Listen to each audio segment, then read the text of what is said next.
Let's learn these Bengali sentences what 90% people don't know. তো চলো শুরু করি।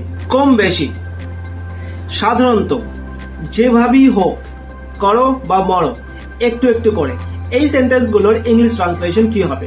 কম বেশি মানে more or less. It's the same routine everyday, more or less. সাধারণত ইংলিশ হবে by and large. By and large, kids love playing outside.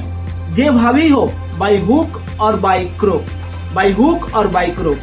I have to succeed in life by hook or by crook. একটু একটু মানে little by little. I am improving my English little by little. করো বা মরো, sink or swim. করো বা মরো এর English হবে sink or swim. I started the new job without training. It's a complete sink or swim situation for me. If you have found this video helpful, please hit the like button and share it with your friends. Thank you.